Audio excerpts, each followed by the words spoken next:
I'm ready. I'm always ready. Okay. Hello. Okay. Yeah. All I'm right. I guess we're recording now. Okay, so Jacob, why don't you start by introducing yourself? Because a lot of people don't really know who you are. So Oh, how dare they not know who I am? So my name is Jacob Skidmore. I also go by the nameless Narcissist on many social media accounts. I speak to my personal experiences living with like, just joining. Am I here? with the I d- I also try to speak to a lot of research that I read and stuff like that, just because I try to give a more fully educated view on the disorder, because a lot of misconceptions exist about said disorder. absolutely. It's very difficult to find real information out there, and I try to guess I fill that gap. Thank you for honestly doing what you do because it helps so many people. And okay, I just want to start off with this. I didn't know your name for a pretty long time, right? I was watching your Yeah. content and I was like, okay, is he ever gonna reveal his name? Because I can And then I remember there was this one video where you did show your certificate or something. I was like, oh, Yeah. I'm Jacob. Okay, all right. It's funny. It was like my, because at first I was going to kind of commit to the whole nameless thing. Okay. But that, and on my third video or so, I was telling a story and I was talking for somebody else, basically saying oh, and they said Jacob this, and I was like, oh well, that's over now. And then but then my second day of having the channel, I accidentally said my name, and then in all the videos afterwards, I would say my name, and someone would be like, nameless, you said your name, you might want to edit it out. I'm like, dude, the war's over. It's done. I gave it out a while ago.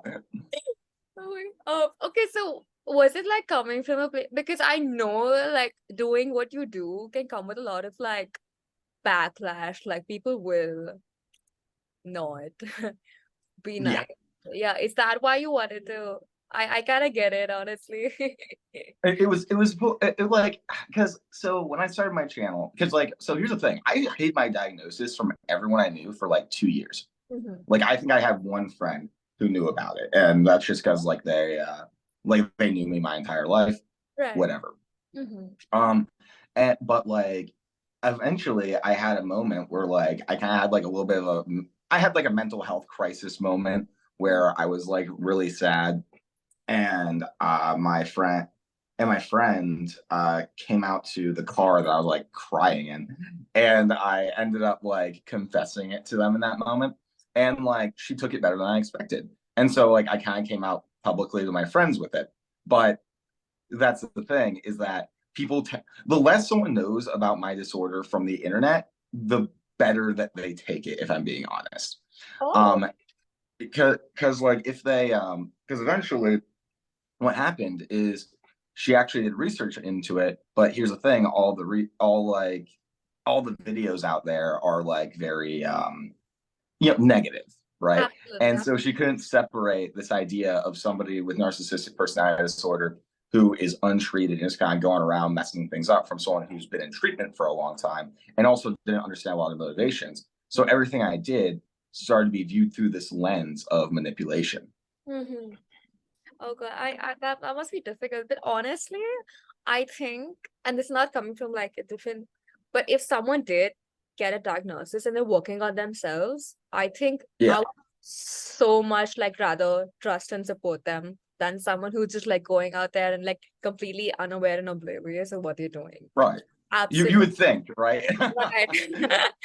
like So, well, because especially because that's what was so frustrating to me, is because I was in therapy for 2 years at that point. I was like, how can you not see that there is a difference between who, because don't get me wrong, I have hurt a lot of people in my life, and I can understand, and she knew me before I got my diagnosis, okay. so I can kind of understand where she was coming from in that way. But Right. I didn't but it was literally, and then there's also this aspect Mm-hmm. that I really didn't like, of let's say I would use humor to cope with my grandiosity, I'd make a grandiose joke, Mm-hmm. and that's how I very often kind of express that in a way that is helpful to everybody and not just me. And because I get to brag and they get to laugh, it's a good time. And that was fine before they knew about the diagnosis. And Right. then it was like, then they were like, oh, you're just being grandiose. And like, they felt like laughing at the jokes was enabling. And I was like, what else do you want me to do? But how would laughing at a joke be enabling though? That Trust makes me, no I got sense. no fucking That clue. makes I don't. He's just cracking a joke. I don't know if this is me like stereotyping, but most narcissists are might are really, really funny. And I will say that. Like they really have a good sense of humor. So uh, It's our way of it's a beneficial way for us to get our self-esteem juice, and then everyone else is happy too. It's great. love that word, self-esteem juice. Oh, Adish, do you want to say something? Because you raised your hand. I'm not sure. Wait. Yeah, just a question. Like, what I've seen is that, apologies for the traffic noises, Mhm. many people who are diagnosed are often misconstrued, despite the fact that they aren't really that problematic. They might be genuinely great people, yet, Yeah. despite that, due to the social stigma and a Ab- certain perception regarding narcissists, that happens. And that makes this question: why is there such a negative perception? Because the vast majority of people like that I've met, including myself to a certain degree, we're not really that bad people. Yes, we are problematic, sadly, sometimes, but not at that level as it is shown and exaggerated as. It's all right. Oh my God, absolutely. You know, the thing is, I just want to like, so when I started like studying about narcissism myself, Yeah. it came from a place of trying to understand what I went through, right? Because I was not able to understand what happened to me as like a, I wouldn't say Yeah. I don't know what, I don't like these few labels of um supply and wick. I don't know. I just don't really fuck with those words. But It's like very sensationalist to yeah, say the least. it's too dramatic. I'm just like trying to like cognitively Yeah. understand what crap is going on. So I won't lie, like initially, like the victim channels did help a little bit, but over Yeah. time, okay, how do I say this without this? It felt very whiny rather than helpful. Like it felt I like know exactly what you mean. Yeah. it was like, okay, I get it. They did something wrong, and I totally get it. Toxic is toxic, but like monsters and like satanic shit, and I was like, okay, we need to like understand what's actually going on. And then I actually bumped into your videos and plus the milkshake and Lee, a lot of like, and I was like, okay, now we're talking. This actually helps Yeah. because I know what's actually happening, right? Like, Right. That's the thing I don't really, and maybe you might be able to give me some insight in regards to this. But like that's what I don't. A lot of these channels that talk about narcissism and narcissistic abuse, that I have, that term is questionable sometimes, but like for shorthand, whatever. These channels, like I'm like it always seemed very bizarre watching them because I was like, because I was trying to understand the content that was created around narcissism, and I thought there'd be information, about myself, mhm, but it all seemed like they were just kind of describing the forms of abuse that they went through mhm. and not much else. And I was like, but you already experienced it. Why do you need to have videos regarding it? Which, I can understand somebody wanting to watch that so they feel understood. Like there's other people who went through the same thing that they did. But Mhm. ultimately, I guess I found the value in it very questionable. Oh, absolutely. The thing is, like, I think when it comes to like the basis of, okay, what you went through, like a lot of other people have done, like got to something similar, that made total Yeah. sense. But like, it was Yeah. very repetitive, and I don't know, there was just something like the little bit of it was great. Okay, I'm not denying that, but like after one Yeah. point, it was getting very whiny, repetitive, and not helpful. It just felt, and to the point where it became like you are not letting the people, the victims or the codependent people take accountability Yeah. of the fact that they let someone cross their boundaries either, right? Like Yeah. you just straight up saying it's the other person's fault, it's not your fault. I mean, it's not exactly your fault, but like the fact that there is no red flag in code, they just don't talk about the other end of like the other They side. don't talk about the like character reflection that they have to do in order Yeah, to prevent themselves from into a bad situation again. exactly. So like that doesn't really help either. And I don't know, it just feels very I would say I know a lot. I would say two channels. I don't want to mention names here. I can assure you, very covert people that are out there talking about narcissistic abuse, and Yeah. I'm just like here, like okay, Okay. So, okay, before like I continue, people still don't really know what narcissism is. So could you talk about that from your perspective as someone who is self-aware? Okay, so complicated question because narcissism has a lot of different meanings nowadays. Correct. Especially like we have pathological narcissism, we have narcissistic personality disorder, then we have like trait narcissism. Correct. And these are all things that need distinctions between them, quite frankly. Like, for example, I think that I feel like what a lot of people talk about when they talk about narcissists is they kind of have this archetype in their head where they're thinking, oh, just kind of self-absorbed asshole, more or less. And those people exist.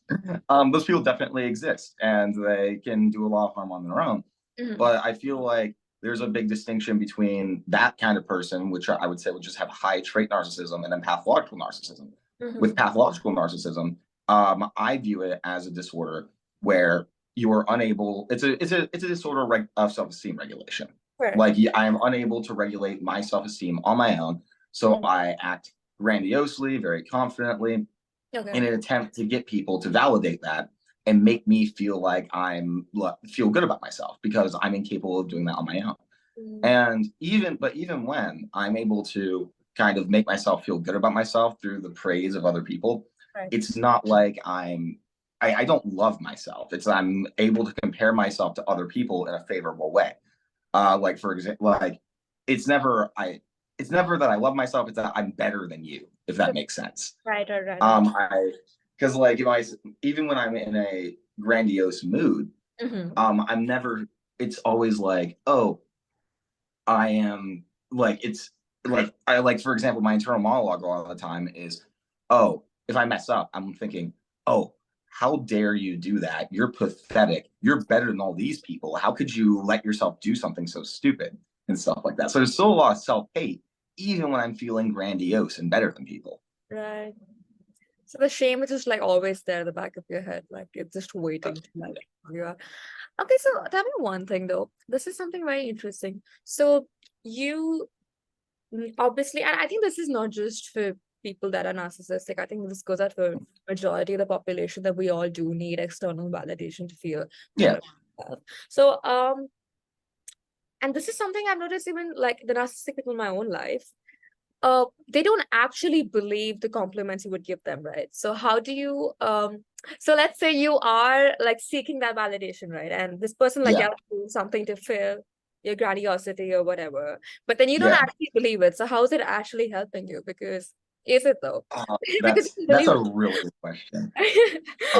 That's a really because like can you give me like 2 seconds? I need to get a drink really quick because Absolutely, please. You my can mouth drink, is do whatever you want. Yeah, don't mind.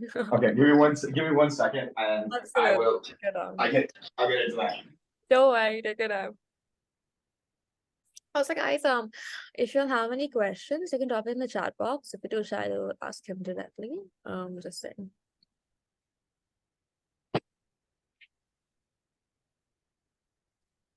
Okay, I'm back. But I love that That was question quick. That because was it's quick. like a paradox that like I and other people I know who are That was really my quick. fridge is like right outside my door. Thank God. Oh But shit. yeah. But yeah, but my what's it called? But yeah, like it's not like I've talked to some of my other friends about this too, Mhm, where like a lot of times what will happen, like my other friends who are diagnosed with NPD, mhm, and like we all have kind of our various strategies to kind of circumvent that. mhm. I usually find that I find myself believing compliments way more if it's in comparison to somebody else or if I hear it like secondhand. Because a Okay. lot of time we're thinking like, oh, you're just saying that to flatter me. You don't actually mean that. You're just saying it because you feel like you have to.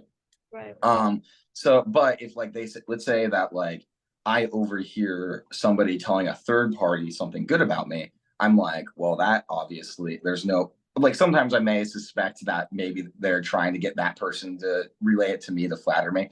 But generally I'm like, okay, there's not much motivation there. It has to be phrased in some very specific ways so that I'm not reading into it and thinking that there's manipulation that's going in. Or my friend Tess, what she'll do is like somebody will compliment her and she'll like ask for reasons why, and for her to like, for them to like elaborate, be like, okay, but give me evidence. Why do you think that about me and stuff like that? Like if somebody tells her that she's like very charming, she's going to be like, give me examples. Why am I charming? Stuff like that, to like kind of prove it so that she can actually trust it.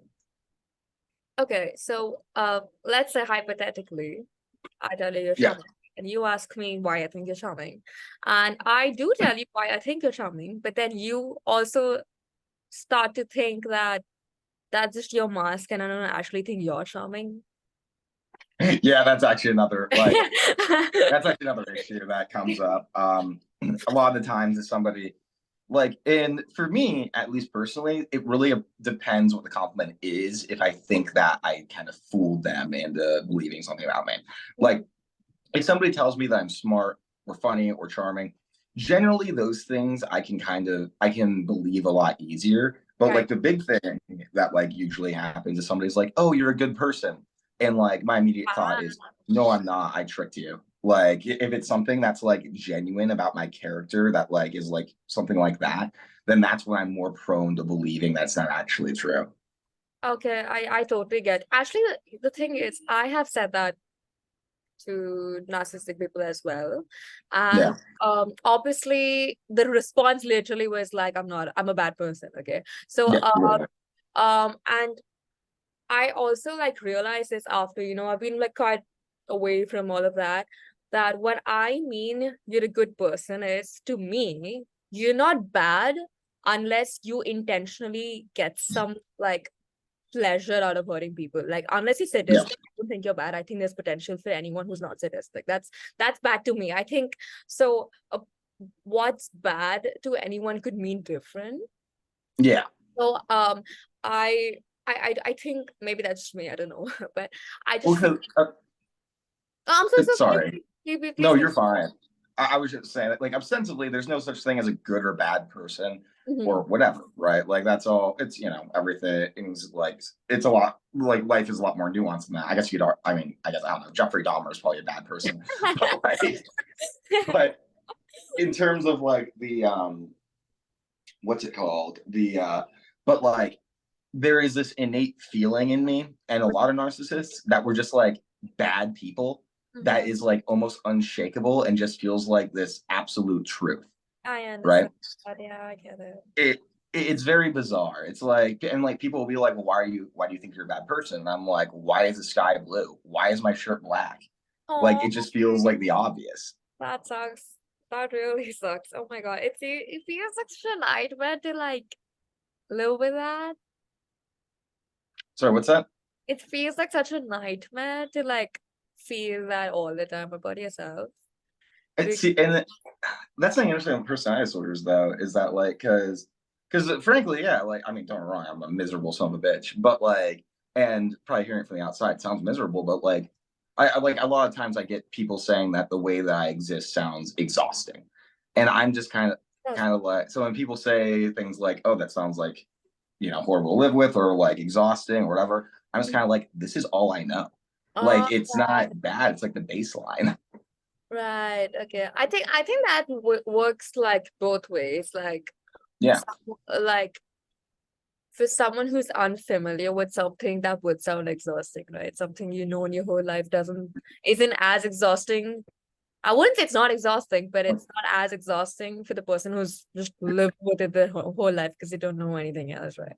Yeah, you're Exactly. And like, and don't get me wrong, I suppose it is exhausting, but it's just like it's hard to describe it like that just because it feels so normal. Plus, like, hell, it sounds more exhausting like not to do the things that I do half the time. Like if I were just to allow myself to like unmask, so to speak. And to me, I don't even know what unmasking looks like. Unmasking to me feels like I feel like I would just like sit there and just like do nothing, because everything that I do feels in some regards a performance. right. And the idea of not performing, allowing people to see me like that sounds horrifying. Ah, right. Okay, yeah. Honestly, I think we all have moments where you don't want to be yourself. I think it goes Yeah, right.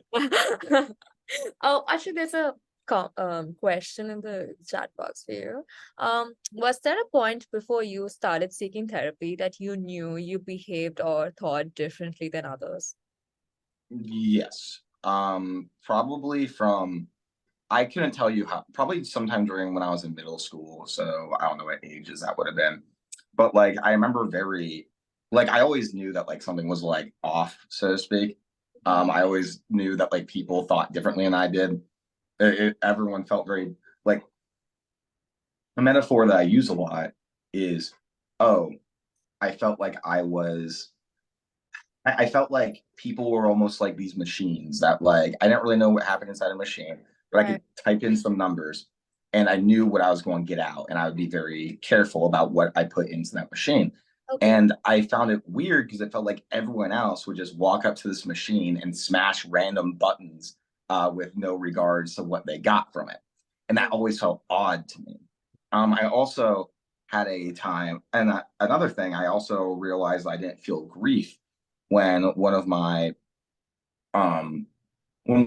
like close family members died. Like Okay. everyone was crying and stuff like that, and I just thought, like I thought that people were crying and being emotional just for attention. I thought that they were, Oh, or okay. Okay. Yeah. yeah, or because they felt like they had to or something. And then like, but when I got home, I was like, wait, what if they were being genuine and I'm the weird one? So that was a big moment for me as well. No, that's it. I mean, to be very fair, you never know, some of them could have been. Yeah, true, true. And got it. Okay, so but would you still not perceive death as abandonment technically, and then probably get emotional over that? I think that's something I've noticed. People with narcissistic tendencies feel like shit when someone dies because they perceive that as abandonment, especially like a parent or like a trauma bond. Oh wait, like a sort of abusive parent. If they die, like they Sure. get so screwed over, and I've seen that happen. So I can I can't speak to like parents dying because both my parents are still alive. But Mhm. for me, this is going to sound terrible, No, no, it's but okay. like Don't worry. um death is like almost preferable to somebody abandoning me, because like that has nothing to do with me. It's like, oh, if you abandon me, that means you're telling me that I'm not good enough and that I'm not worth keeping around. But if you die, then it's like, well, you didn't abandon me. Like that just happens. That's just a thing that happens. Oh God, that okay. Mm. I oh, there's a So, it sounds terrible to say that out loud, but no, yeah, it's okay. No, it's okay. It's completely okay. That's the point. Like I think we have to come to a stage where we don't like attack each other for feeling these things. It's okay. It's yeah. please. The fact that you're talking about this means so much, honestly, because it takes guts. I'm really giving you that it takes guts. So yeah, thank you for that. There's a question actually for you.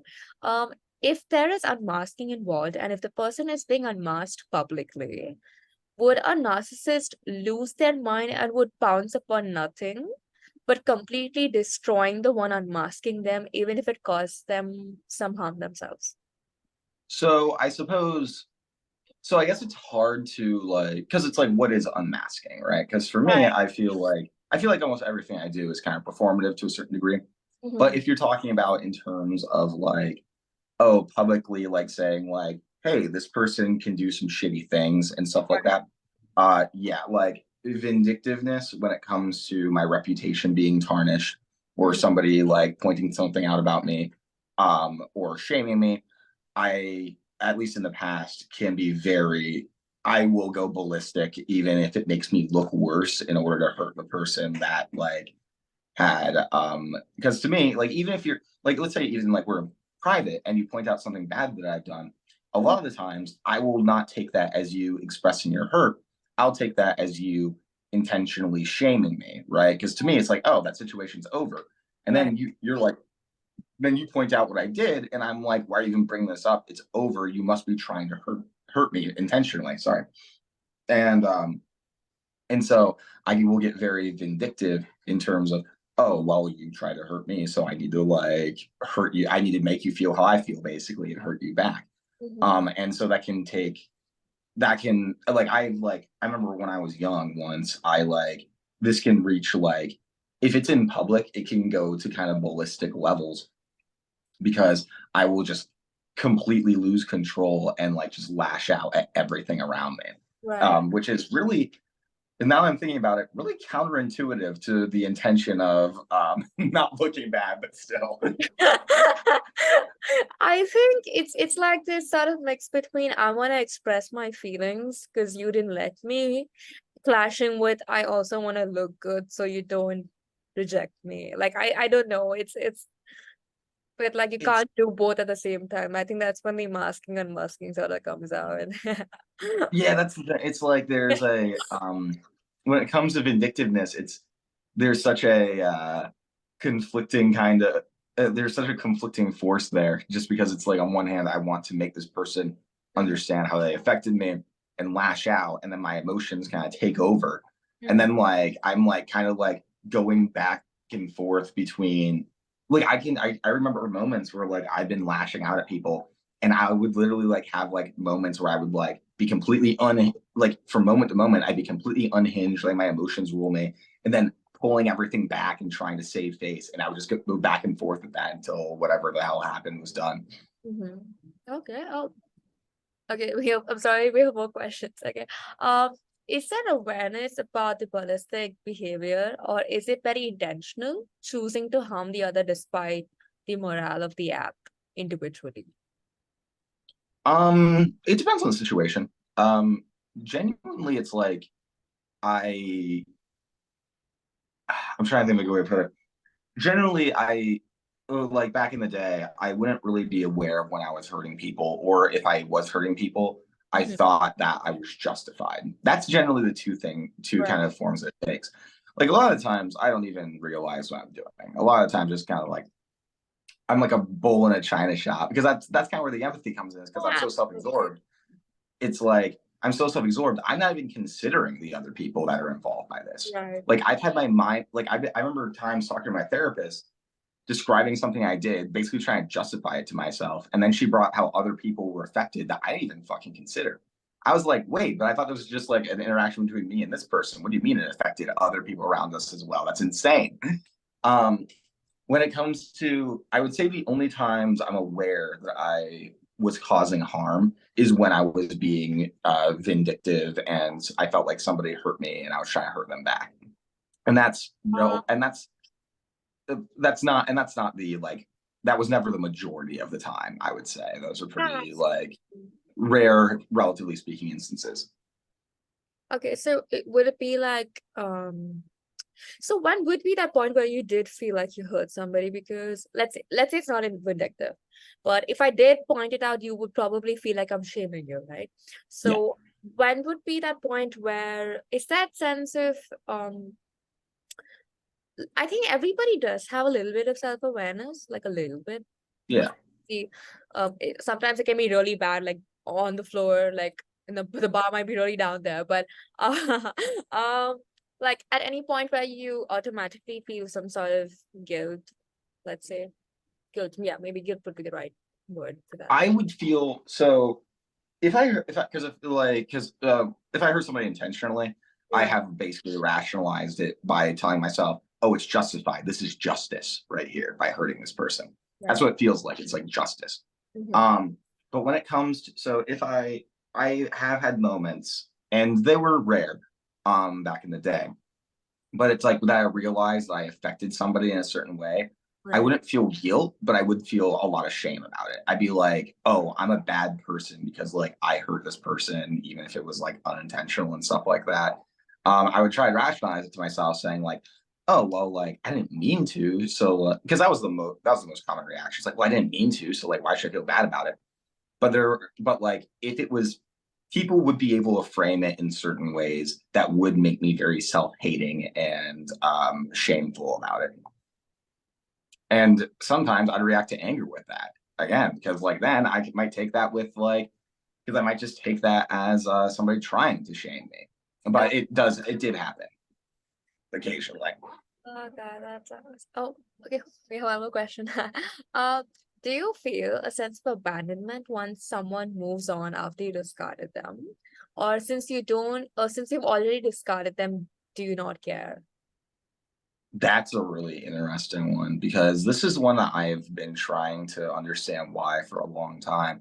Because I almost get there's this I don't think it's a sense of abandonment, Mm-hmm. but like let's say I had a girlfriend and we broke up, Mm-hmm. there will be like no matter what, there's going like when they move on, I'll feel almost offended by it.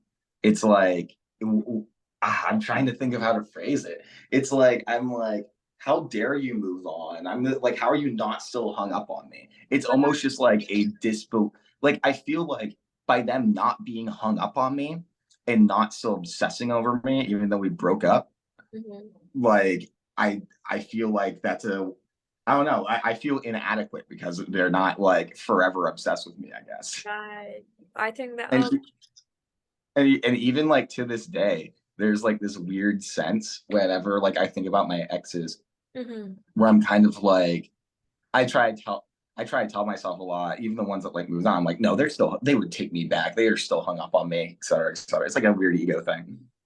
No, I totally understand that. Wait, so within that context, okay, I don't know if I'm able to frame this right. Would there be like someone like the one that got away or something for you? I do. It's weird. So like I always tell people like narcissists have like roles, right? Like to me, like my life almost feels like it almost feels like I always have like cameras around me and that like the world's watching me. It's like my life feels like a movie a lot of the times. Okay. And people have certain roles. And like some of these roles can vary to various degrees. Like one is like, oh, this was like the best girlfriend I ever had. She was so sweet and nice and kind. She was a better person I could ever be. Or one that is like my Romeo and Juliet situation, which is never quite like it's impossible, never quite works out. All And right. so I do kind of have somebody that's in a role similarly to that.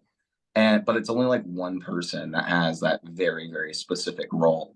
And kind of fills a narrative in my story, to say the least.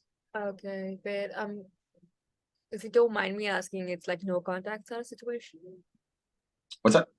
Is that a no contact situation or are they in your life? Actually, a lot of the times, if somebody, so if let's say somebody like cut me off, generally I get so angry about it that like they fill just kind of a role of, oh, this is my like enemy forever. I hate them and stuff. The one that fills that role, the like one that got away from me, is actually somebody that I'm still friends with to this day. Oh, okay. So, Yeah. but what if they were sweet to you the entire relationship, but they went It doesn't matter if I'm being doesn't honest. it doesn't matter. Yeah, like if like they could have been the best person who's ever lived Mhm. and the best relationship I've ever had. If you cut me off, that makes me so angry that like I can't view them in a good like in the back of my head, there might be like a little voice saying, like, oh no, like they were good. But like to kind of cope with what I perceive, because I perceive abandonment as like a betrayal in quotes. And so if somebody cuts me off, like I literally just to cope with it, I can't have good feelings about them half the time, most of the time. Actually ever. Yeah. Okay, so okay. Okay, we have a question in that. What would you do if your ex came back? Actually, I can just add to that question like two kind of sides to that. Could you talk Yeah. about that question in the context of you discarding them first and them discarding you first, suppose? Okay. If they so it depends, obviously there's a lot of context that's required. It depends who it is and like what the circumstances surrounding it was. Generally speaking though, Mhm. I'm very like and this might just be an oddity of myself, but like I'm very quick to like if some like and it depends how you approach it too. I can be very quick to forgive in certain contexts. But I might, well, okay, like let's say, okay, I'll just actually use the specific examples. So let's say I like discarded somebody. Usually I try to stay friends with my exes even after I break up with them Okay. because I still fear that abandonment and stuff like that. And like Mm. I like it's really hard for me to let people go. Right. Mm. So in that context, I am assuming that I cut them off and it didn't go well. And then honestly, like it feels like almost the only really real possibility of me being estranged from somebody is for them to kind of make that jump to cut me off completely. So in a situation like that where like I broke up with them and like they couldn't be around me and stuff like that, if they came back, I probably wouldn't have a romantic interest in them, probably, but I would be very receptive to them reaching out usually. But I might kind of like, but here's the thing, if like let's say that they cut me off and I felt like they did like all these they like betrayed me in that way. If they reached out to me, I would secretly be wanting them to reestablish contact. However, I might kind of put up a front where I would kind of be rude and mean and like pretend like I didn't want them to, just because I wanted them to like kind of prove that they really wanted back in my life, and almost as a punishment thing as well. Okay, punishment. Does this apply to, okay, let's say you reverse discard at somebody, right? I'm sorry, what? Like doing a reverse discard where you kind of push them away to break up with you, Yeah, yeah. and they break up with you, and y'all are friends, and they go no contact. Now, let's say they're coming back. So I can think of a few times, if I can think of a few people in my life that have that's happened with, because I have like, because I don't know why. It's something I wish I need to talk about it more. Where like it's so weird because I can't just like break up with somebody. I don't know why. Like Okay. I have to like, and like I can't look them in the eye and just like break up with them. I don't know if it's shame or what, but like but yeah, I'll like push them to break up with me, and they will, and they have. And basically everyone that's happened with, I would probably be very receptive to them, not in a romantic way, but I'd be open to them coming back into my life in like a friendship capacity. Okay, yeah, that makes sense. Makes sense. Okay, we have a pretty long question. Let's say to keep the ex hooked to the narcissist, they manipulate and blame the other with all sorts, like they gave them depression by abandoning them, reactive abuse, or being involved with another love affair because they were tired of parenting the narcissist. In order to keep the ex hooked on, the narcissist tell them tells themselves that they have resorted to self-destructive behavior, like telling their ex that they're throwing themselves at every opportunity available, hooking up every day, or even using people for anything.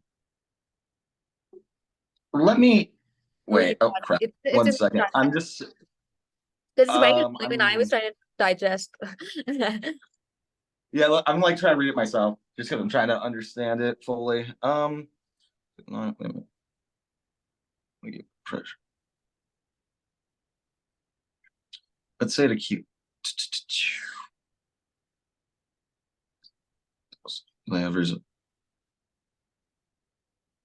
keep things hooked on. So okay, I'm like trying to like fully understand what the question there is, I guess. But what it sounds like, but like I do want to point out that like it doesn't. I don't think so. I can see myself, or at least I could see myself, in the past, telling somebody that I was being self-destructive in a way to manipulate them. However, that also doesn't necessarily mean it's not true. Like even if I was doing it in a kind of very constructed way where I was looking for a specific reaction, narcissists can get very, very self-destructive, and they often do. And so it's like it's weird. And I think that's like something that with narcissists that it's really hard to kind of, I feel like a lot of people kind of miss, is that like though we will use the truth to manipulate a lot of the times, right? Like so I might do something super self-destructive and risky, and that come from a genuine place of pain and suffering, but I might use the fact that I did that in a way that has an intention for where I'm going to get out of it, if that makes sense. Like I always said that like lying to me just feels short-sighted, because eventually if I'm not the only person that knows it's a lie, it's going to get found out. And so the truth is a way better way to manipulate. I'm going to write that down. Actually, I want to make a video about that. No, that's actually that makes total sense. But Okay, but don't you perceive most things as lies? I'm actually it's quite complex, honestly. I think uh wait, so how can you tell if according to your brain, or like what does your brain tell you? Do you think people lie to you majority of the time? Sorry, what's that? Do you think people lie to you majority of the time? Because I mean, not literally lie, like, but are like also kind of performing.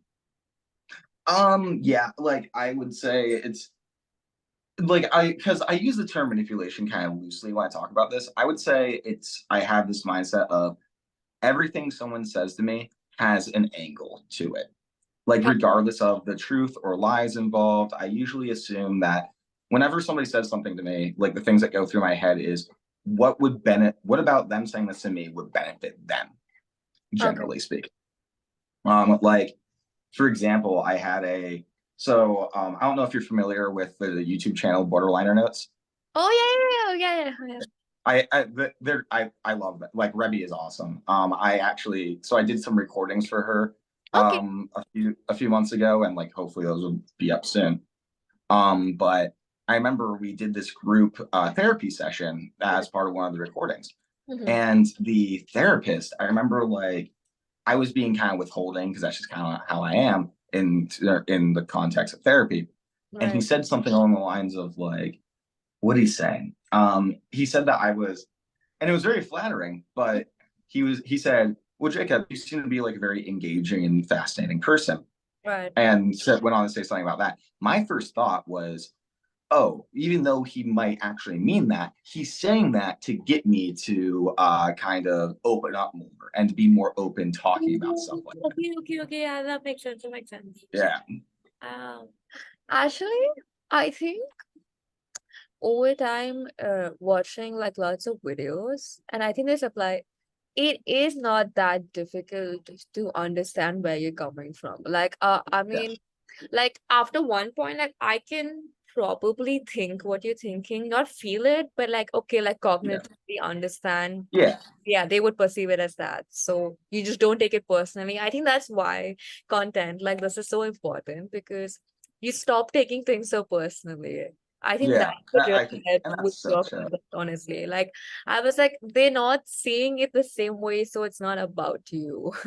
Yeah. And like, I feel like that's one of the most like, I feel like that's one of the most important steps in healing is kind of realizing that like, oh, these weren't like malicious monsters going out of their way to try to like hunt you down and hurt you, whatever. It's that these are like mentally ill people who don't know what the fuck is going on half the time and Absolutely, just yeah. lashing out everyone around them. I totally get that. I think like the only time I don't like indulge or I'm just like that person is like complete shit is like the extreme malignant.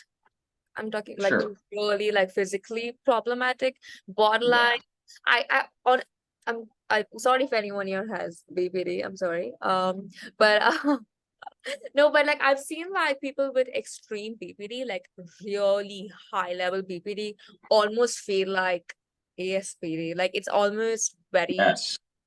so Yes. scary, I and it's agree. nothing compared to a normal narcissist. Like I would take a normal NPD person or some extreme BPD any day because sometimes it I can be crazy. I'm sorry if I'm saying that, like, but it can feel really No, crazy. I know exactly. So my sister actually Mhm. has borderline personality disorder, and she also has, well, so here's the thing. She dropped out of therapy before she turned 18. So we aren't sure if she has ASPD, but she was diagnosed with conduct disorder before, and which conduct disorder turns into antisocial personality disorder.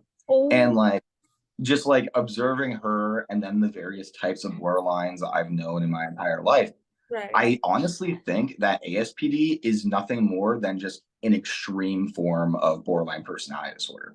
Because I mean, I like hell, a good friend of mine actually also is diagnosed with both. He's in jail right now, poor dude. But like, it's like when you see them comorbid like that, you can see that continuity so easily. Hmm. Um, and obviously somebody like that is going to be that's way different than just like your typical narcissist or a typical borderline. And Hmm. also they have and even with somebody with ASPD, they have their own struggles, and like I'm not trying to stigmatize them and stuff like that. But obviously, they can be very difficult to interact with. Oh no, absolutely. Actually, I think because I have really actually met a lot of people from the cluster B. That's precisely why I got very, very fascinated by the entire cluster of all the Yeah, clusters. Honestly, to me, it was like the most fascinating. But we're fascinating people. I absolutely do. Like honestly, I like pursuing psychology. Is like I am majoring in class. Like I am gonna study this part of the subject the most because I really think people can change. I know it's not coming from an I can fix you attitude, but like I do think Yeah, give people a chance, if you give them the right um platform and the right yeah, answers, because people don't have the right answers. Because yeah, yeah. but But lots of like oh, I always, because that's the thing is that like I feel like it's really up because at the end of the day it's really up to the individual if they want to change or can well, no, like I'm not even gonna say can change, because I think literally anybody with the cluster B disorder definitely can change. It's just getting them there is difficult, and I feel like in part that's due to the misinformation on the internet, where like, because it's like, who wants to be a narcissist, right? It's like I don't want the asshole disorder, and the access to resources. I get it. But even then, I would say that there are people with a lot of capacity for self-reflection and change, even regardless of that. Which is why I like kind of like try to tell people like don't focus. Like for me, I like the label because it gives me some comfort. It gives me, I know what I get to have to deal with. It gives me like it's an identity thing too. There's a lot of benefits to how I identify with it. But I feel like for most people, they need to look more at the traits that they're addressing as opposed to that are damaging their lives and the people around them, as opposed to the label themselves. Absolutely. I actually, in that context, is a thing, right? Let's talk about the codependent side of this. I can definitely, not many, would say that few narcissistic people that I know are more capable of change than the ones that are codependent. And um, because they kind of live in this sort of victim complex that's a little worse than the NPD victim complex. Like I can Yeah. so I really think just telling a certain group of people, hey, you know what, you can't change, is not gonna help them. It's not gonna help the people that are Yeah. suffering from abuse. It's not gonna help anyone. Like it's just making things worse, honestly. It's just Oh making, God. Yeah. because it's like I can't change. I'm a shitty person. That's the end of the story, right? Like that's it. Like like there is And like, nothing forward. What do I do about that? and So it's like, and it's interesting because like I always said this because like because I'm sure we've all known people who aren't pathological, but kind of shitty people and like very unaware. And I always said that like I think in terms of self-awareness, like it's not super likely to happen, I would say, but a lot of people with personality disorders sometimes have an advantage because they're going to get to a point where eventually they're messing up their life. They don't know why. right, And like eventually there's going to be nobody left to blame, and they're going to have to look at themselves. right. While on the other hand, just kind of the shitty people without pathologies, like they're probably going to be fine most of their life. Yeah, and yeah, but they're probably, yeah. But that's kind of a big turn off, honestly. It's a big turn off. Right? Okay. Oh, Victoria. Okay, one second. So, just curious, why not romantically? I think this was in context to the previous question about why you don't, when you take like an ex back, why you would take them only as a friend and not romantically. I think that's what you mean. um, Um, why only as a friend? So like, well, because generally, so this is what happens. So like, I guess to understand this, you have to understand kind of what I go through when I get interested in somebody. Is I go into that relationship because a lot of people like again like a lot of people think that that narcissists go into relationships just to exploit them or for or for a benefit to themselves, which in fairness sometimes that can be the case, right? I may date somebody because I view them as as a partner that's going to make me look better or something like that. But that's not the only but like though that might be a reason, I'm also still raising them up in my mind. I'm thinking, oh my God, this is going to be the best relationship ever. It's going to be perfect. Everyone's going to be awesome. I think like I'm thinking like, oh, this is my soulmate and stuff like that. Like Yeah. this relationship to me, though I might not be valuing the things that a normal person would in terms of a relationship, I am definitely idealizing this person and I think they're the greatest love of my life. However, and then obviously it's like nobody can live up to those expectations. So it's like it's crazy because it's like one thing happens and then like I start questioning it. I'm like, what if this isn't my soulmate? What if there's somebody out there that's better for me? What if like the love of my life is still out there? And then like once I get into that kind of mantra in my head, I'm tearing apart in my head every single thing that they do as evidence that they are not my soulmate, more or less. It's like, oh, like looking for every reason we're not compatible. It's like I'm just looking for reasons to like end it. And this is very subconscious, of course. I mean, it's conscious, but like I don't know that I'm self-sabotaging a relationship in the moment. I'm very convinced of it in the moment. Oh, And gotcha. so I tear apart the relationship. And so, but I want to keep them around because I hate being abandoned. I don't know why. I just can't break up with people like that. But so if I did get them back into my life, I've basically already shattered that fantasy in my mind. Like it's like there's not much coming back from that. Okay. Unless the only way I would take them back romantically is if they broke up with me first, because because of like because by breaking up with me first, what you did is you put yourself, and assuming that I didn't want the breakup to happen as well, what you did is you put yourself above. When you break up with me, you're telling me I'm better than you. I can do better than you, so I'm breaking up with you because you're not good enough. And so you just put yourself on top above me in the hierarchy. And so I'm idealizing this person after they break up with me, and I could stay obsessed with somebody who broke up with me for years. My first girlfriend actually, me and her, well, at first we didn't officially date. What happened is she was dating somebody else, and she admitted she had feelings for me, but then she like broke off like she basically broke things off with me because she was like, oh, I'm in a relationship, I choose him, whatever. He was also an abusive piece of shit. It was a whole thing. But literally, I obsessed over her for a full year. For a full year, I didn't date anybody else. I was only fixated on her. I didn't reach out to her or anything because that made me look pathetic. But eventually we did get into contact again. We ended up actually dating. And then I took her virginity and broke up with her right before I went to prom. So it didn't end well, but it does show the extent that this obsession can take when somebody puts themselves above me in a hierarchy like that. Okay. So, okay. Oh, I get it. Okay. So, what would you let's say you were, I mean, majority of the time, the detachment stage will always come, like that switch where you stop feeling those feelings, right? But let's say you do feel detached from your partner, and you were pushing them away, but they still broke up with you first. If I have already started that cycle of like devaluing everything they're saying and doing to a degree of like trying to justify why the relationship isn't the ideal one, then I would be very neutral about it. Honestly, like if they broke up with it would just be relief if they broke up with me first. Right. That being said, I feel like a lot of times, because like don't get me wrong, there have been a lot of times I have intentionally pushed people away. However, I feel like that can be very easily mistaken for some of these self-destructive behaviors that I have and just have my emotionality getting the best of me and stuff like that because you're getting closer to me. You may feel threatened by my vulnerability, whatever. It may feel like I'm trying to push people away when I'm actually not. And it's very hard to tell the difference.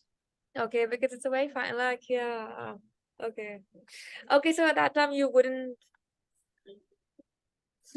Okay, well, it's so sad because okay, so I'm just asking you, is there any way you can,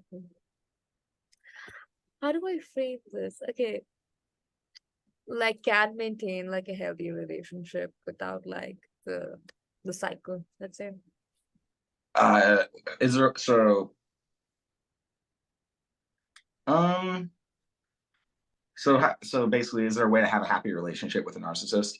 Yeah, I'm gonna, because see, if it's perfect, then you're gonna probably feel like you're not good enough for them. But if they're shit, they're shit. So I don't know, like Well, so I do want to recommend. So for anybody in a situation like that, I do recommend this book. I always recommend this book. It's Disarming the Narcissist by Wendy T. Berry. Oh, Um, okay. she's a yeah, she's really great. I actually have an interview with her on my YouTube channel. I always recommend that book because once I recommended it and somebody came on one of my lives saying that because I recommended it during a live and like my next one, someone the same guy came on and he was or girl came on and she was like, "Oh, because of you, because of recommending that book, like my husband went into therapy and we're like working things out." And I was like, "Whoa, holy shit!" So I always recommend that book now. So that's a really good book for being able to like navigate a relationship like that. She wrote it specifically for people that are in romantic relationships with narcissists, or and also people who are like co-parenting or family members. Like basically, when you are invested in maintaining a healthy relationship with a narcissist. It's not like one of those books that's just going to be like go no contact because that's not super helpful in some situations. Yeah, because Or everyone feasible. can no contact. That's What's that? I don't think everyone can go no contact. I think that could be Mhm. changed, or I wouldn't. I don't think everyone has a strength to either. If I'm being Yeah, honest. and Um, like hmm. and not to mention is that like sometimes like there might be a narcissist who's like sure toxic, right? But he's not like abusive and he is trying to make the relationship work. There's situations where no contact is applicable and some where it's not. Like if there's physical abuse or cohesive control, those things are like unacceptable. No contact, I feel like 100% is the way to go. But we're nuanced people. Like there's going to be an individual reaction for every single situation.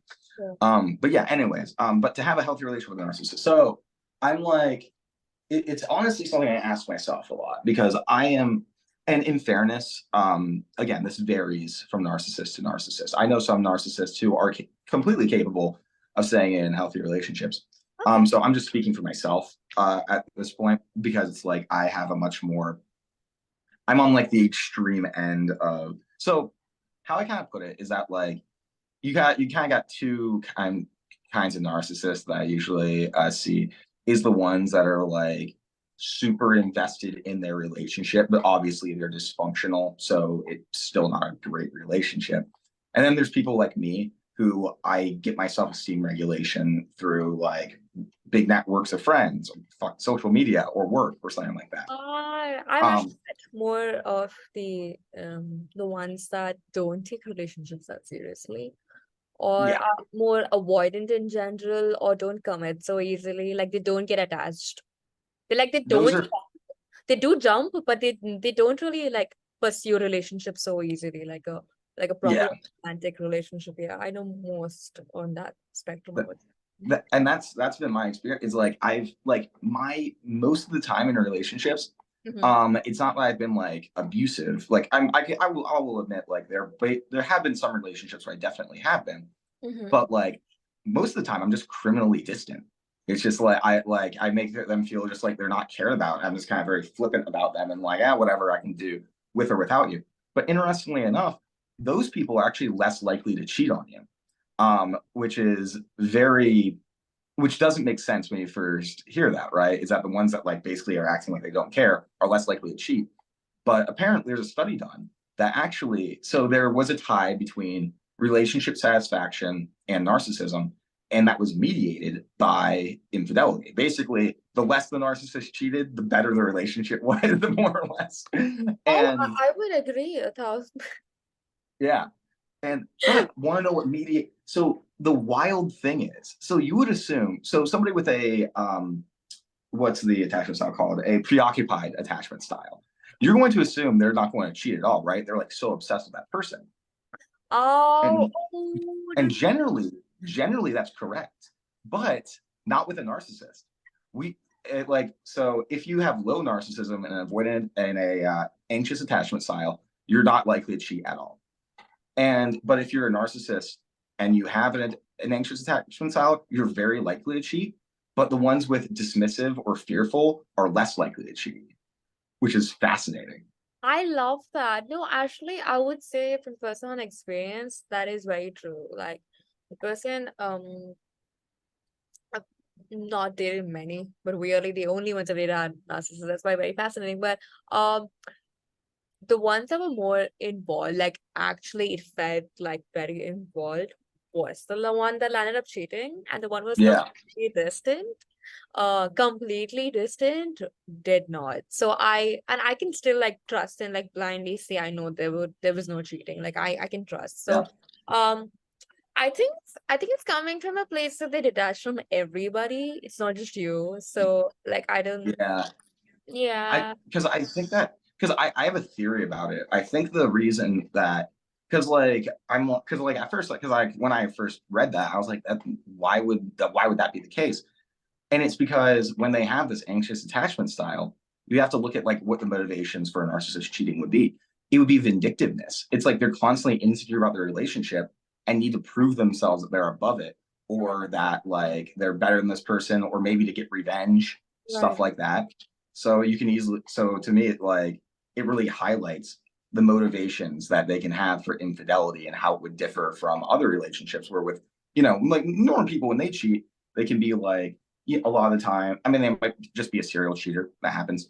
But a lot of times it's because they can feel um, very like emotionally neglected in a relationship, or they're not getting their needs met. While the dismissive narcissist who's like dismissive, Mhm. they are getting those need. They don't get those need like they're not going to get those needs met by any partner like whatsoever. Right, right. So they have no motivation to. Ah, okay, I get it. And I have two more questions before we end this. Okay. This is quite like a popular one, and I searched this up, and weirdly, half the people on Quora, oh my God, Quora and Reddit, like everyone's just going batshit crazy on those apps. But um, can you talk about like how they like I wouldn't say all, but 70% of them do talk about their ex a lot during the relationship. Like that kind of like when you jump into a new relationship, you're still like the ex talk is always there. Yeah. So this one's interesting because so it reminds me of a time Mm-hmm. that I would look because for me, Mm-hmm. I would so there's been times that I have been, not over an ex, obviously, and talked about it. But I think like what this really highlights is I remember once I was talking to a friend of mine and I was like, oh yeah, so I was talking to my friend about a conversation I was having with my ex Right. and but at the time was my girlfriend and like I mentioned like oh yeah I mentioned blah blah blah about my ex to my current girlfriend and my friend was like flabbergasted kind of being like you brought your ex to your girlfriend and I was just kind of like yeah it's the lack of empathy kind of thing. I'm not even thinking about it. It's just like normal conversation to me. I'm just kind of like that was like those are times in my life that are relevant and I I just bring it up. Like I don't even think about it. I totally get that. So yeah, I think that's the thing, right? You're not really thinking that it's actually like affecting the other person. Like you just it's sort of like Literally. ranting. Like you just I ranting. I didn't even like I was like it didn't even occur to me that that could have affected my girlfriend in a negative way. It was like I want and like so well it was tricky because like I was curious about her exes too and I would ask questions about it. Mhm. Um but it's when but then that can get iffy because so I personally don't really get jealous. However, I'm very prone to thinking people are trying to make me jealous.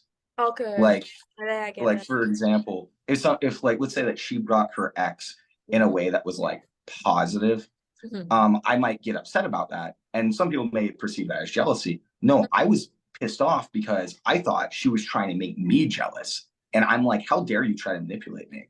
Okay. Oh, I get it. I get it. Yeah, I get it. Okay. Okay. And the last thing for ending this, I really want to have people in the cluster be themselves. What would your advice be to people that are both self-aware and aware, like narcissists, people in the NPD this? How do you advise to get better?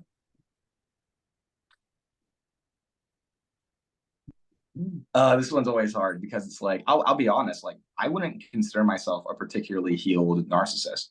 I would say, like, because like I'll openly say someone like Lee Hammock or Cluster B Milkshake, probably they are like, this is going to sound kind of, I don't mean to be rude to either of them, but like, I feel like I'm more self-aware, I'm more knowledgeable about the disorder. I would feel like they're more healed people though, like hands down. Oh, no, no, Um, I know exactly what you're saying. I yeah. know exactly And what like, so like I have a lot of difficulty coming up with things like, because I barely know how to help myself, let alone other people. I guess, and I'm trying to think of the things that but like there has been I would say for a narcissist, the best advice that I could give them is that you have to like, because here's the thing, a lot of us don't want to share our diagnosis because we know how people react. Yeah, right. But I would argue that at least you need like one confidant at least where you can be open about your disorder, because that is a form of vulnerability that you need to explore. And then once you have, and that person can help you like reflect on your own actions and talk about like why you're doing the things that you're doing. Right. You know, obviously don't make the relationship all about that, but have that one person you can go to about that. Because that's probably the thing that helped me the most is that I have a friend who she like basically her entire life she was like the therapist of like all her friends and stuff like that, right? Okay, yeah. And she described how like her entire life, not her entire life, but eventually it got to the point where she just felt like she was just saying the same lines over and over to everybody who came to her, and she'd hold her in this weird reverence for it, and she was very frustrated about that. Then she met me. She tried those same lines, and I just lashed out at her, and she was like, "Wait, this is interesting." It's like this is different. And she appreciated the fact that like I was like I wasn't going to her to solve my problems. I was going to her because I wanted to be heard and to think about things. But yeah, basically, find one person you can be vulnerable with is a huge step for like any narcissist, in my opinion. Okay, perfect. Thank you so much for that. Actually, this happened to me. It's kind of very interesting. So I've been a therapist friend my whole life. So Yeah. when I obviously like I think coming um in a relationship with a narcissist is a little different versus having a friend or a parent, right? So Yeah. I assumed when they want to talk, it's probably because they like are kind of seeking it like a therapy sort of way. And I remember when I used to genuinely like respond in a way, they'd be like, "Hey, I'm just like here to like listen. I don't want your sympathy." Like and I was like, "I'm not trying to do that, but I can't help but feel bad, but like because Yeah. the situation sucks." So, Well, so I because that's remember the them thing. telling me, "Just say it sucks. Don't give me the sympathy." So I was like, I find this interesting. And then like I was like searching this up, and I was like trying to understand, okay, is it like, do you feel like smaller that I'm sympathizing with you? I'm not sure like what exactly is it like? So we cannot distinguish sympathy from pity. Oh, okay. All right. That's kind of how I experience it, at least, where like basically somebody's like sympathize with me, I view that as pity, and if you're pitying me then that means I'm below you, and then that bothers me. Okay. um I would say anybody who's trying to like support somebody who is narcissistic in a way like that, one, let them just talk, they just want to be heard, more or less. Okay. Two, though, if you do want to try to like empathize, if they have, let's say that like somebody treated them poorly, at least in their perspective, the thing that we'll respond to the best is anger from the other person. Like that person, like let's say you tell me like, oh, like I'm telling you like, oh yeah, like my friend did this thing to me, it was really shitty. And then you're like, oh, that friend's shitty to you. Like, fucking, you deserve better than that, whatever. Like, reply with anger. And that's actually an issue for me because when I try to empathize with people, I'll just like reply with anger, and like that's not what they're looking for. they're like, I, I still love that person, and I'm like, oh shit, sorry. I But yeah, if you're looking for like an empathetic approach, and like basically having like some kind of like righteous anger is generally what's being looked for. Well, I think I find this really interesting and funny because we all think people want to be consoled the way you want to be consoled, right? Huh? And then It's like, well, that's the thing with narcissism is that like what's so, and I think and honestly, I don't even feel like this is a completely bad thing because I think it's interesting. But like people talk about narcissists projecting, right? And we do all the time. We think everyone's acting for the same reasons that we do, and or whatever. everyone projects though. Like Mhm. we all think that other people are acting for the same reasons that we are, and that's where communication kind of breaks down. Okay, yeah, totally. I think I would say this is just what I think, right? I don't know if this is right, but from afar, what I've noticed is like the kind of relationships that do last with people that are narcissistic is you compliment them, but you don't over compliment them. You stay, but you also don't make it feel like you will stay. Yeah. Like Yeah, strong boundaries. right, Like right. my friend, like I asked her once, I was like, how Hmm. do you handle me when I'm in like if you had, because I was making a video, I was like, if you how do you, what advice would you give to people trying to like basically handle me being in a mood or whatever? Hmm. And she said to basically make your boundary very clear and very stable. Don't push it because then they're going to feel like they're being either smothered or misunderstood or pushed away or whatever. And don't draw back because then they're going to know that you can just walk all over them. If you just have to make your boundary and just keep it right there, make it clear that that's like not changing.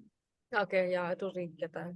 And one last advice, and this would be for the other end of the side. So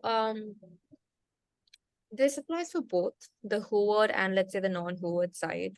Yeah. Uh, Feelings of like breaking no contact. What would your advice be to people?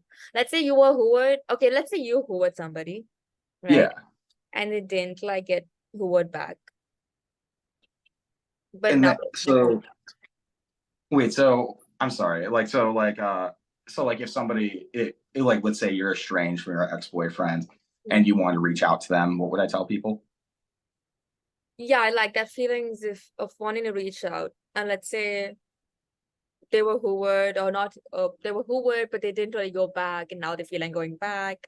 What would your advice really be in terms of maintaining or not maintaining no contact? Because breaking that trauma bond is a little I well. would say generally speaking, Mm-hmm. because it's like because there are some relationships where it's like, maybe there's a case where breaking no contact is the right move. Mm-hmm. But if you have gone no contact, I feel like there's always a reason that happened. You know what I mean? Like I like you're not going to go no contact with somebody just well, I mean you might, but like a lot of people are going no contact because they're being actively abused and stuff like that. And so Right. just like remember that there is a reason behind what you did.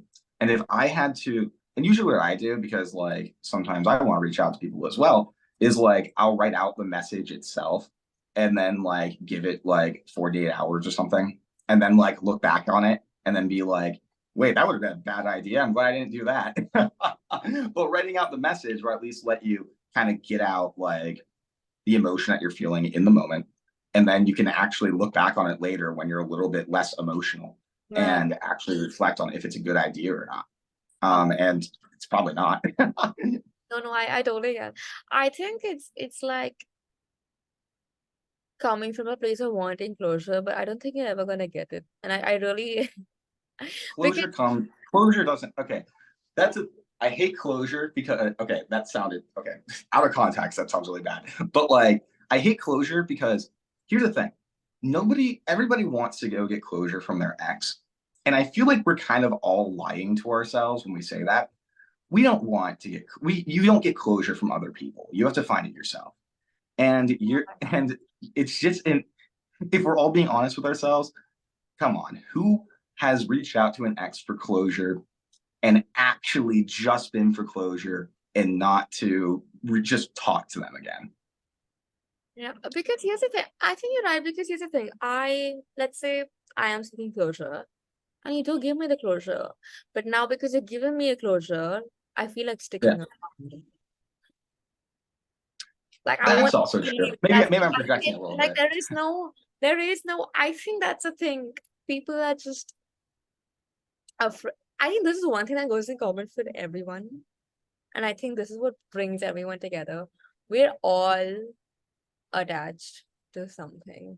And we all have attachment issues and we all scared of change and we all scared Yeah, of us. Like that's just in the end, like that's the same for everyone. And I say this, I think codependence and narcissists are very similar in a lot of aspects of these things. Well, yeah, that's actually I like that. I like how you phrase that, because like I thought something similar, but like I like how you phrase it way better. Of we're all attached to somebody or something and stuff like that. Because like I always say like we're all hurt people in this situation, right? Like narcissists have their trauma, again, with personality disorder. Then we hurt people around us, and like if you are in a relationship with a narcissist that went really haywire, you probably have your own kind of trauma that made you stay in it. Like we're all in it to a degree. If we're all aware of these issues, we're all in the same boat. Yeah, like I think I always used to wonder like a narcissist might my perception, right? I'm not like speaking for everyone here, is Fine. kind of attached to their childhood trauma, because what would you be without that? Now let's say I take that away. Now what are you? And like, and I think that applies to most people. I take away your trauma, now what are you? Like that's a really good way to put it too. Actually, that's actually really true. Like on like vote, because I for me it's a little bit more it's a little bit more abstract for me, just because it's like because like I struggle with this, and a lot of other narcissists who are self-aware do too. Is that like without my narcissism, what am I? Like this fear of like almost losing our edge, so to speak. Yeah, Um, that's sad, I and get it. then like and I feel like that's why, on the other hand, I feel like that's the reason a lot of people kind of cling on to narcissistic abuse. Not all of them, of course, some of them.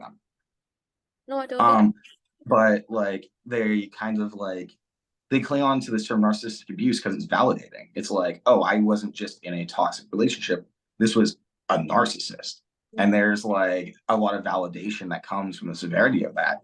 And they feel like what they went through and their identity, I guess, is kind of secure in that. Okay, yeah, no, I totally get that. I actually I've had two different conversations with one person who told me that they're very attached to their ADHD and they don't know what they would be without that. And they feel like Yeah. ADHD kind of helps them in their art, which I get it. I totally get it. I get it. But But I think that can be that's access to the disorders. I will definitely. I like I because I have like when it comes to diagnoses and identifying with them, there's so much like I feel like it can go in a good or a bad direction. It can be healthy or unhealthy. But like, cause like I get like before I was diagnosed with NPD, I had a moment, and like I had the same moment with NPD actually, but like since I had such a hard time functioning because of my ADHD, when I found out about my ADHD and I did a bunch of research, I was like, oh, everything makes sense now. And it was hard not to get attached to that label. Oh, Or with my and like or how and then again with my NPD, it's like, oh, my entire life is finally put into context. For me, it's really hard not to identify with. Well, I mean, I mean, people cluster B have identity disturbances, so we're already prone to that. But I feel like in a lot of ways that has helped me. But I feel like people can use that in ways that are like negative as well. And it really depends on just how much you kind of how you use identifying with the disorder. okay, yeah, no, I totally get that. I think I read this somewhere, and I think, everyone has their own path when it comes to like finding self-love and things like that. Yeah. And I know particularly when it comes to cluster B, it's this lack of identity that makes it harder to find self-love. Now I know this is With all personality disorders, actually. yeah, exactly. Yeah. And I think maybe this is me coming from like a spiritual perspective. But in itself, we are all just like bodies, and I really don't think anyone really has an identity. Like we are formed from like things we've experienced, honestly, if I'm being honest. So I think Yeah. the whole point of like self-love is to realize that like your ego is not equal to self-love. Like your soul, like the minute you were born, Yeah. that itself was you being worthy of receiving love. But like these things of like experiences in society and what they expect of you is just like an exterior sort of body. And Like, yeah. I started telling myself that, and I was like, even if this is your personality, this is not your personality. Like this is, I think to a certain extent we are masking up. I mean, I'm not saying literally masking up. I would say we all playing a game. I don't know. How do I not make this sound bad? I don't know. But like, I get what you mean. Well, it's like, I get what you mean. It's like, identity is such a weird thing because it's like it's just like this concept mhm, that is intangible. And like, for example, I have a cluster B. I feel like I don't know who I am. I feel like I am just a performance and stuff like that. But at the end of the day, like, I clearly have a personality. I'm interacting with people and stuff like that. And like, I hate it, but like, I have to, I try to tell myself, like, ostensibly speaking, I am a person. I still have a personality. I'm not, at the end of the day, I'm not that different from other people and whatever. It's just my disorder is telling me that I'm not a person, that I'm only a performance. It's still, but it's still like a thing. I don't know. I'm having a hard time explaining it right now. no. I think it's just there to like make you hate yourself, honestly. It's just there to like make you hate yourself. But Yeah. yeah. Um, do you think a narcissist can ever love themselves?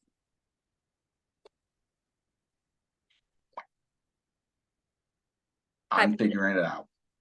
Like, I think I don't know. I really don't. I don't know how deep healing can really go for a narcissist. I know that we can go into remission. We can like change our behaviors, stuff like that. That I know 100%. I'm confident. Mhm. I don't know how much of the stuff like inside can really change them. Oh yeah, totally. I wish there was some sort of guide for detachment to things. Like, Yeah, like, yeah, let's hope something comes down the line. But thank you so much for being here today. Thank you of so course. and I please, guess thank you for having me. oh my God, thank you so much. And I just want to say your content, fucking amazing. Fucking amazing. Just I appreciate that. I try my best. oh no, it's really it's authentic. It's which I know goes anti the concept of narcissism, but that's authentic content right there. I try.